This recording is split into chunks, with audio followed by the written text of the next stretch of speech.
මැද පෙරදිග අම්මලගේ හදවතේ නාලිකාව රටවිරුවෝ අපගේ YouTube නාලිකාව ඔබත් සබස්ක්‍රයිබ් කරන්න. පහළ තියෙන බෙල් අයිකන් එක ක්ලික් කරන්නත් අමතක කරන්න එපා. ආයුබෝවන් යාළුවනේ කොහොමද? හුඟ දවසකින් ඔයාලත් එක්ක කතා කරන්න ආවා. ඉතින් මේ දවස්වල ගොඩක් බිසිනේ. අමාරුයි කියන්නේ මේ මාසේ. මොනව කරන්නද අපේ ජොබ් එකනේ. ජොබ් එක කරන්න එපායි. මං අද ඔයාලත් එක්ක කතා කරන්න ආවේ රටේ ඉන්නේ අම්මාවරුන්ට දරුවෝ වෙනුවෙන් රට ඇවිල්ලා දරුවන්ට හම්බ කරලා දීලා ඊට පස්සේ දුවෙක් නම් කොහොම හරි ඇත්තෙම දුවලා පුතාලා හැම අම්මෙකුටම ඉන්නවනේ නේද? ඉතින් දුවෙක් ඉන්න අම්මා කෙනෙක් නම් ගොඩක් වාසනාවන්තයි. හේතුව දුව ලෝකෙට ගියත් බෑන හොඳ බෑන කෙනෙක් වෙන්න පුළුවන්. සාමාන්‍ය විදිය බෑන කෙනෙක් වෙන්න පුළුවන්. ඒ කොහොම වුණත් ඒ දරුවත් අපේම දරුවෙක්.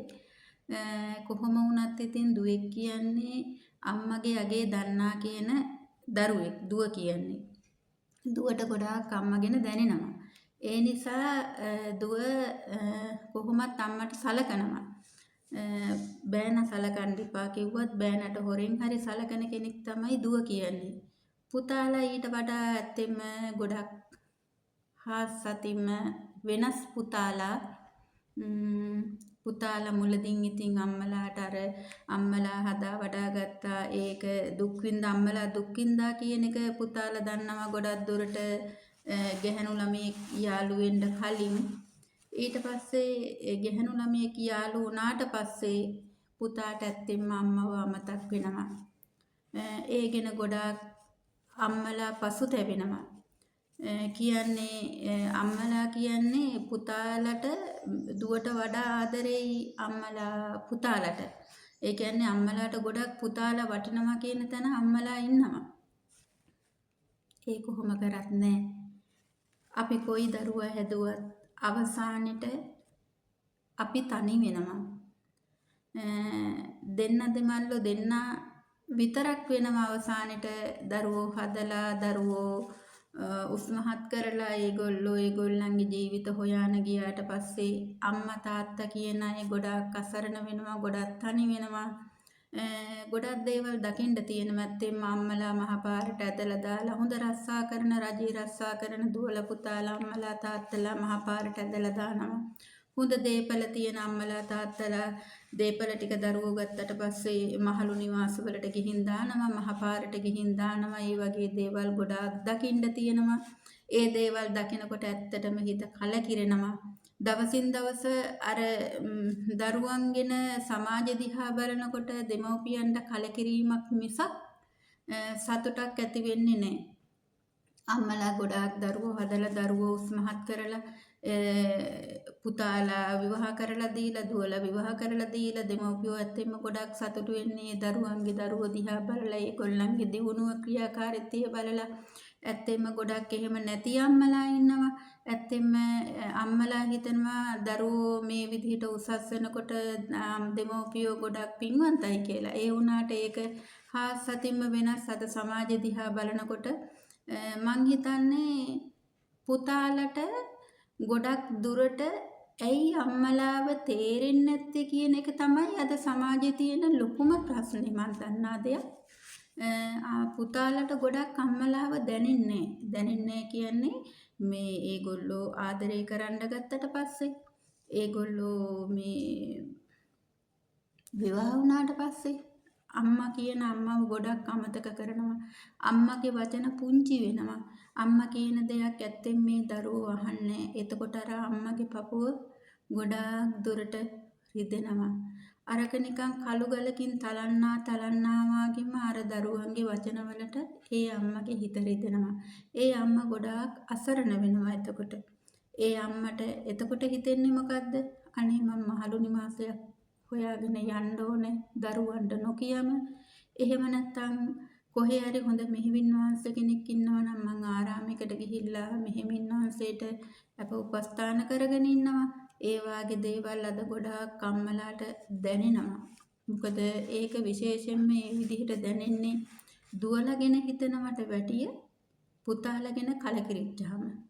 පුතාලා අම්මලා ගොඩාක් දුක් විඳිනවා කියන්නේ අම්මලා ගොඩාක් පුතාලා ගැන බලාපොරොත්තු තියාගන්නවා. මගේ පුතා හොඳට ඉගෙනගෙන කැම්පස් ගිහිල්ලා විශ්වවිද්‍යාල කියන්නේ උසස් පෙළ ලියලා ඊට පස්සේ කැම්පස් ගිහිල්ලා ඒගොල්ලෝ ඒ වගේම පාස් වෙලා හොඳ රස්සාවක් කරලා හොඳ පඩියක් අරගෙන හොඳ විවාහ ජීවිතයක් ගත කරලා අම්මා තාත්තත් එක්කත් සතුටින් ඉදී කියලා අම්මා තාත්තලා ගොඩාක් බලාපොරොත්තු වෙනවා. ඒ බලාපොරොත්තු කඩ වුණාට පස්සේ ඒ දෙමව්පියෝ ගොඩාක් දුරට අසරණ වෙනවා. අද ගොඩාක් දේවල් ඇහෙන් දුටු සාක්ෂි විදිහට අද කාලේ අපිට බලන්න තියෙනවා. අපි ඇත්තෙම මැද පෙරදිග රස්සාවල් කරලා මම මගේ ආදරණීය සහෝදර සහෝදරියන්ට පුංචි උපදෙසයක් දෙන්නම්. ඇත්තෙම මේ උපදෙසය දෙන්නේ යම්කිසි අත්දැකීමක් අනුවමම අපි අපේ දරුවන්ට සලකනවා වගේම අපි අපේ දරුවන්ට හම්බ කරලා දීලා ඒගොල්ලෝ යහමකට ගන්නවා වගේම අපි ගෙනත් බලා ගන්න ඕනේ. අපිට අඩුම තරමේ අපේ අතපය හැමදාම හයිය නෑ. අපි හැමදාම මේ මැද පෙරදිගේ ඉන්නේ නෑ. ඒ හින්දා අපි කවදා හරි දවසක ලංකාවට ගිහිල්ලා අපිට කියලා අඩුම තරමේ චූටි තේ කඩයක් හරි දාගෙන එදා දවස ගතමනාව හොයාගන්නවා කියන අදිස්ථානය ඇතුව තමන්ගේ බැංකු පොතේ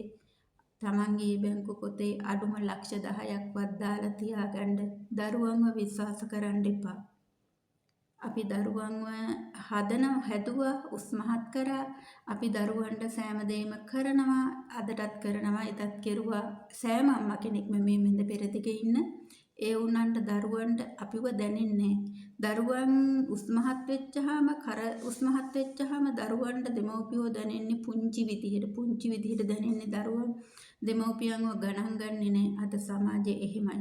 ඒ නිසා මගේ මැද පෙරදිගේ ඉන්නේ රත්තරන් සහෝදරියන්ට මං කියන්නේ මේ ටොයිලට් හොදලා මේ වළං හොදලා මේ ජරාව කැතකුණු අත ගහලා හම්බ කරන සල්ලි වලින් අඩුම ලක්ෂ 10ක්වත් තමන්ගේ බැංකු පොතක දාලා තියාගන්න. තමන්ලට ලංකාවට ගිහිල්ලා යන් දෙයක් කරගෙන ජීවත් වෙන්න අපි කරාට අපිට කරන්න කිසිම කෙනෙක් නැහැ සහෝදර සහෝදරියනේ. එහෙනම් ආයෙත් වීඩියෝ එකකින් හම්බෙමු. ඔයාලට සම්මා සම්බුදු සරණයි. ජේසු පිහිටයි.